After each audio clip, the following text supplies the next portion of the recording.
Alô rapaziada, bem-vindos ao nosso canal. Vai para mais uma aula de física aí, nosso conteúdo. Então você aí que não está inscrito ainda no canal, não perca a oportunidade de se inscrever, aciona o sininho para novas notificações. A gente vai começar a gravar agora uma bateria de conteúdos de um assunto extremamente importante, né, que cai muito no seu Enem, na sua prova, eletrostática, né? O nome meio sugestivo. Já temos algumas aulas gravadas, são aulas mais antigas, 3 anos que eu gravei. Eu vou fazer um apanhado de toda essa parte introdutória, a gente vai acrescentar a parte que não tem e vamos dar continuidade. Então, eu não fiz uma aula bem inicial, bem introdutória naqueles vídeos lá antigos.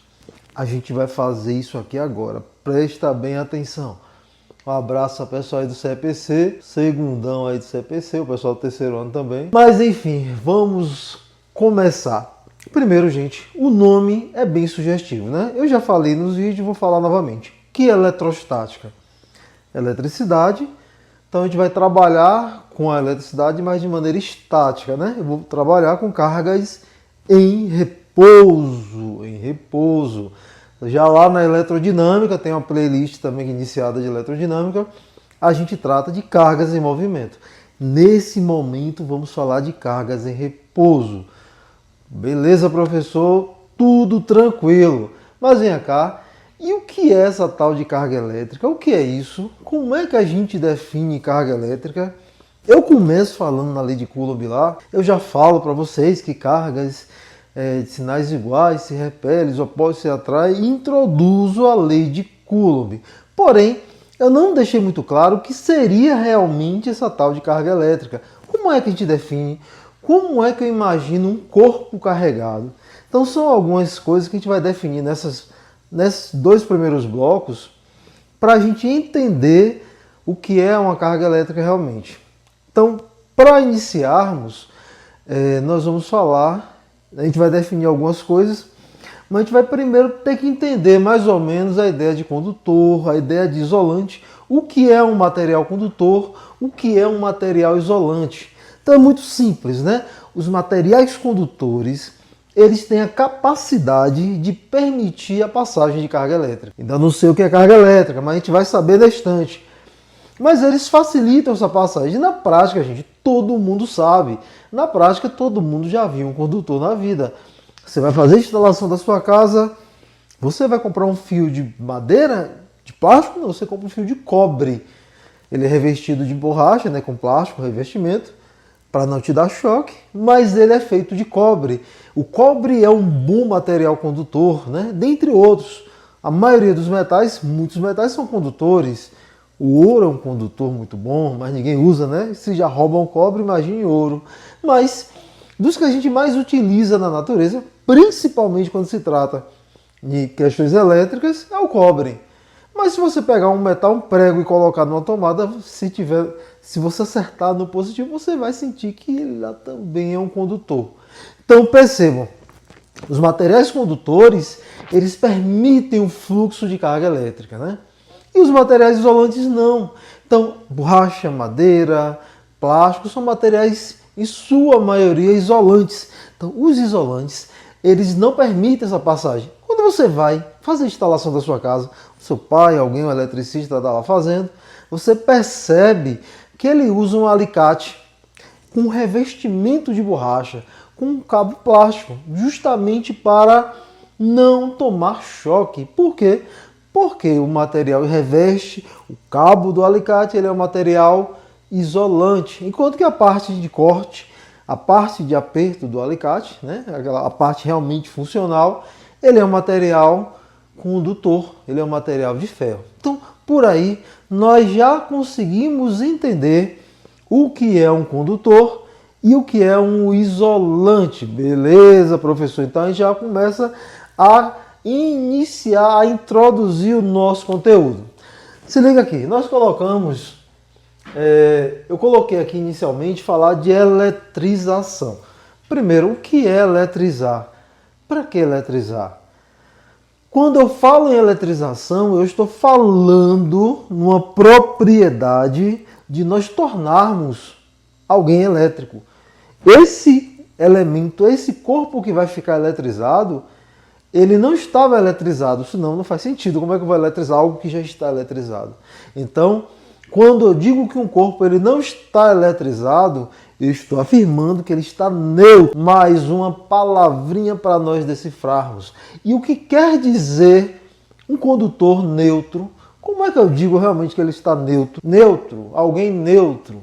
Ah, fulano é neutro, fede nem cheira. Mas não é bem isso. Quando eu digo que um condutor está neutro, eu estou dizendo que ele não tem carga elétrica, ele não está eletrizado. Ah, e agora eu não sei. Eu não sei o que é um condutor com carga elétrica, porque eu ainda não sei o que é carga elétrica. Então, eu preciso entender o que é uma carga elétrica, entender o que é um condutor neutro. E para isso nós iniciarmos a ideia de eletrização. Nesta primeira parte, que é a eletrização, eu preciso entender o que é um condutor neutro e como é que acontece isso. Então a gente precisa conhecer uma coisinha que nós chamamos de carga elementar. Carga elementar, que é isso, professor? O que é isso? O que seria esta tal de carga elementar? Como é que eu defino isso? De onde é que eu descubro o que é isso? Perceba a palavra, os nomes são muito sugestivos. Carga elementar vem de elemento. Então, quando eu penso em elemento, eu penso em uma coisa unitária, né? Quando eu digo, por exemplo, eu uso muito esse exemplo nos meus alunos. Eu falo assim, fulano é um elemento. Ó, tinham 2 elementos na estrada. 2 elementos foram capturados. 2 elementos estão sob custódia.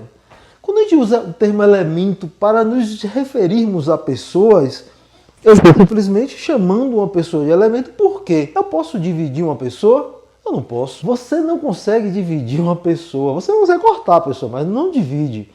Você nunca vai transformar uma pessoa em 2. A menos até hoje, assim, você não fez isso. Se eu cortar a pessoa no meio, uma parte pode ficar viva ou não, as 2 partes não vão ficar vivas. Você arrancou as pernas da pessoa, a parte do tronco vai continuar viva. Arrancou a cabeça, já foi, né? Mas, enfim, eu não consigo dividir uma pessoa ao meio, porque ela é um elemento. É um ser único, é um ser unitário. É um ser com a menor divisão possível. Então, quando eu penso em elemento, você vai lembrar disso. Ó, elemento eu não vou dividir. É o menor. Então, na humanidade, nós temos a humanidade. Temos populações, comunidades, grupos, né, famílias. A família é dividida em elementos. Esses elementos não se dividem mais. Se eu tenho 5 elementos na minha família, eu não posso dividir um elemento no meio. Por mais que ele pese o dobro, você não vai conseguir fazer isso. Então, gente, a mesma coisa são as cargas elementares. As cargas elementares, a gente não vai conseguir dividi-las. A gente não vai conseguir pegar uma carga e dividir em 2, porque elas são a mínima carga possível. São as cargas de menores valores. Então, quando eu pensar em carga elementar, eu vou pensar na menor carga possível. E quem é essa menor carga possível? Você já ouviu falar. São justamente as cargas dos elétrons e as cargas do próton. Um elétron ou um próton representam a menor carga elementar. E aí, por convenção, foi convencionado, né? Convencionou que os elétrons seriam negativos e que os prótons seriam positivos. Então, quando eu penso em menor carga possível, estou pensando justamente na carga de um elétron ou na carga de um próton. Aí você diz, professor, e o que é um elétron? O que é um próton? Essas definições simples, básicas, as pessoas às vezes, pô, é um negócio simples. E realmente é assim. Mas, infelizmente, alguns estudantes, alguns alunos não conseguem compreender o que é realmente um elétron ou um próton. Às vezes as pessoas não dão muita atenção às coisas. Hoje, apesar de vivemos na era digital, né, a era tecnológica, os nossos estudantes estão menos informados, menos formados, com menos conceitos definidos, né? Muita informação, poucos conceitos, pouco conhecimento. Então ainda temos pessoas que não sabem o que é um elétron ou um próton. Às vezes eu me deparo com um aluno que ele não sabe o que é um átomo. Eu digo assim, gente, vocês sabem como vocês são formados? Não sabe, ele não consegue entender o que é um átomo, o que é um próton, o que é uma molécula. Então, gente, na natureza as coisas são formadas por moléculas, estão ligadas, né? Justamente por conta dos seus átomos. E aí nós chegamos ao ponto mais importante. Quase tudo na natureza é formado de ligações atômicas. E aí o átomo, gente, é uma coisa que vocês vão estudar que estudam na química, mas que nós precisamos dele aqui na física. Então o átomo, existem diferentes tipos de átomos e existem modelos para tentar explicar como é um átomo. Então os primeiros modelos atômicos surgidos foram lá, vou falar rapidamente, que não é o nosso foco, o foco desta aula, mas surgiu o modelo de Dalton, né, que era o modelo da bola de bilhar, que era um átomo indivisível. Então o átomo era considerado a menor partícula, né? Um corpo indivisível. Com os novos modelos, surgiu o modelo de Thomson, que era o pudim de compasso, depois surge o modelo de Rutherford, que já fala do núcleo atômico, né, conforme o seu experimento. Ele percebe que existia uma estrutura positiva ali no meio. E aí surge a ideia de núcleo. Porém, é um modelo sem estabilidade. E aí surgem novos modelos. O modelo de Bohr, Summerfield e os modelos mais aceitos, né? Hoje, a mecânica quântica ela tenta estudar, explicar com melhor perfeição, né? Já com a ideia de probabilidade, como funciona a estrutura do elétron, enfim, como seria realmente um modelo atômico mais aceitável. Porém, a gente vai pensar no modelo mais simples, né? É um modelo que eu tenho um núcleo atômico e que eu tenho uma nuvem eletrônica. Neste modelo, o átomo ele é composto por um núcleo.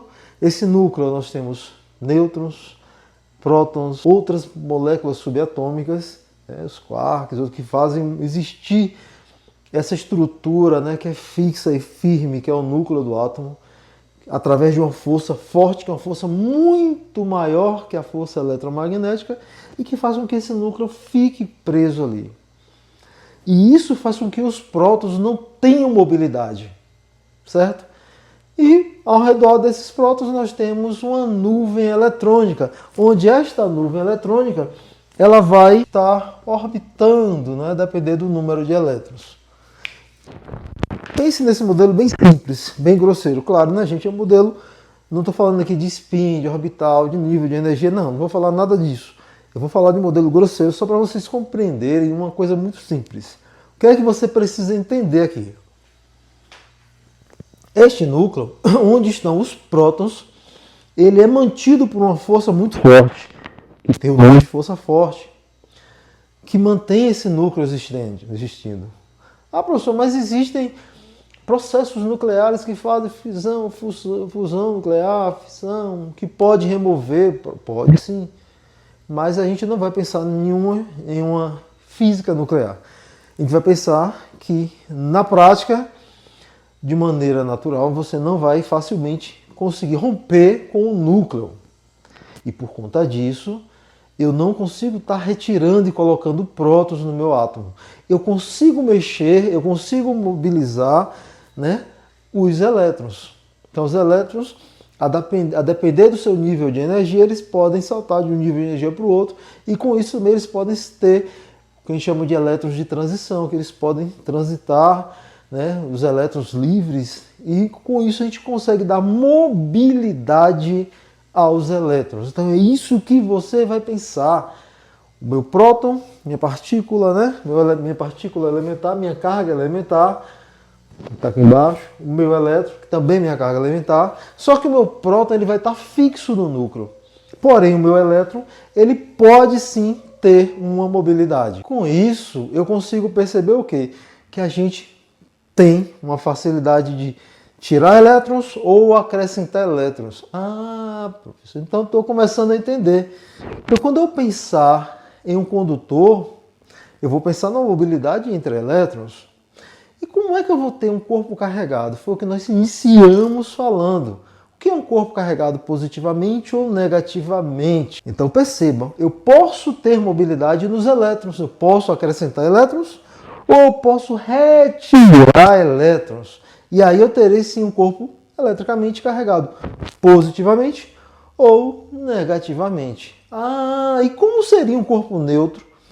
Um corpo neutro, ele é um corpo que ele tem a mesma quantidade de prótons e a mesma quantidade de elétrons. É como se este corpo ele se neutralizasse, ele ficasse em equilíbrio. E quando eu digo em equilíbrio, eu estou dizendo que nem tem elétrons sobrando, nem tem prótons sobrando. Aquele exemplo, um exemplo que a gente usa é o exemplo de uma festa com vários casais. Os casais acontecem, não acontece nada, né? São casais, todo mundo se neutralizando, é uma festa neutra. Nada acontece. A quantidade de homens é a mesma quantidade de mulheres, fazendo uma grosseira analogia dos elétrons, né, com as mulheres e os prótons com os homens. Os elétrons, né, eles ficam ali fixos e os prótons também. Então, um neutralizou o outro. Nada acontece. Mas se a gente arranca, imagine que as mulheres saiam da festa. No momento que elas saem, sobram quem? Os homens. Que a gente fez uma analogia, né, grosseira com os prótons. Nesse caso, gente, os camaradas que ficaram na festa ali, como é que eles passam a sentir? Felizes, alegres, né? Eles começam a existir, eles começam a ter uma existência, vida própria, né? Você vê as pessoas sorridentes, os caras sorridentes, né? Livres, sem, né, aquela pressão, enfim. É como se aqueles caras que sobraram ali, eles começaram, só eles vão existir naquele grupo. Os outros que estão casados continuam neutros, sem poder fazer nada. Mas esses estão felizes. E é justamente uma analogia grosseira, claro, né? Mas é justamente o que acontece quando nós retiramos elétrons, sobram as cargas positivas, elas que sobressaem.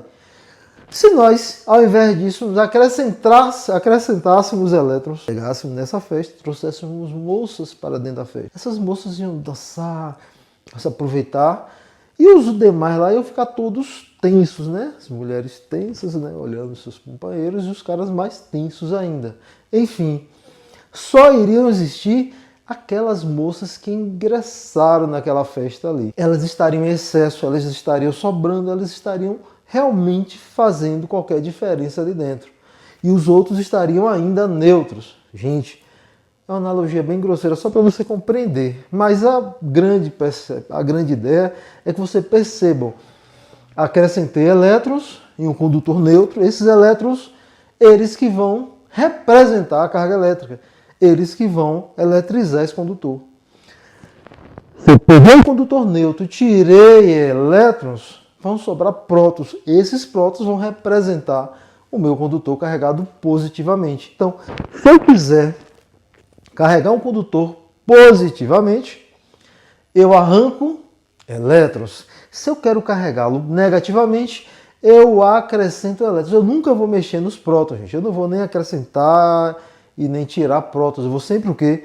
Ou acrescento elétrons, ou tiro elétrons, porque os elétrons, eles têm uma certa mobilidade, eles estão na nuvem eletrônica, eles estão transitando entre os níveis de energia, e por conta disso eles podem sim ser acrescentados ou retirados de um condutor, ou mesmo de um isolante. A gente vai falar do processo de eletrização.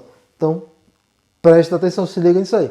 Então, só para nós finalizarmos esse bloco de aula, nós já sabemos o que é um condutor. Ele permite a passagem de elétrons, né? Sabemos o que é um isolante. E nós sabemos também que um condutor neutro, ele vai estar com a mesma quantidade de prótons e a mesma quantidade de elétrons. E nós sabemos também que esses elétrons e esses prótons representam a minha carga elementar, e ela tem um valor, é um valor constante, que é de 1,6 aproximadamente, vezes 10 a menos 19 Coulomb. Esse Coulomb representa um SI de carga elétrica.